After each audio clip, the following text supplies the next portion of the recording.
Hello, welcome once again. This is our last exam problem solving on density, mass, volume.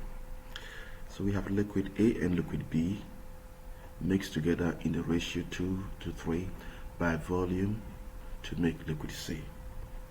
Liquid A has density of 1.21 grams per centimeter cube. Liquid B has a density of 1.02 grams per centimeter cube. A cylindrical container is filled completely with liquid C. The cylinder has a radius of 3 cm and a height of 25 cm. Work out the mass of the liquid in the container. Give your answer correct to 3 significant figures. Okay, so now here we realize that the densities for A and B are not the same, they are different. So they may definitely have a different mass. So for us to know the mass of liquid C, we might need to work out the mass of liquid A and the mass of liquid B, then add them together to form the mass in liquid C. But you realize that we cannot work out mass unless we know the respective volume of liquid A and liquid B. So let's try to figure out the volume of A and B. So we start by working out the volume of the complete liquid C.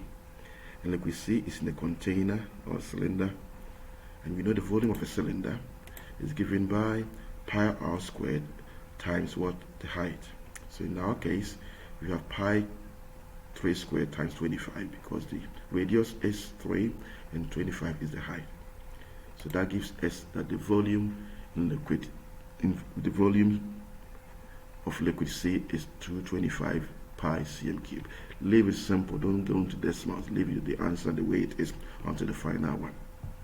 Now, we've been told that there was a ratio, A and B form a ratio, which means that these 225 are made up of A and B in the ratio 2 to 3.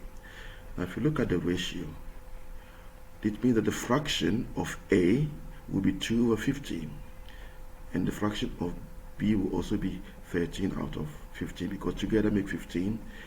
So what we need to do is that the 225 is going to be shared between A and B by the fraction 2 over 15 and 13 over 15.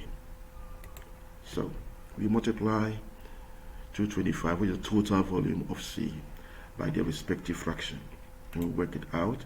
So we now know that the volume of A is 30 pi cm cube. The volume of B is 195 pi cm cube. So we are getting closer to the answer now. We know volume of A, volume of B. What about the density? Yes, we know the density. Density of A, density of B. So we can now work out the respective masses of A and B.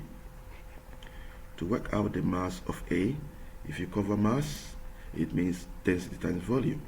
So we're going to multiply these two numbers, and that is our answer for mass of A. Leave it the way it is. Let's do the same for B.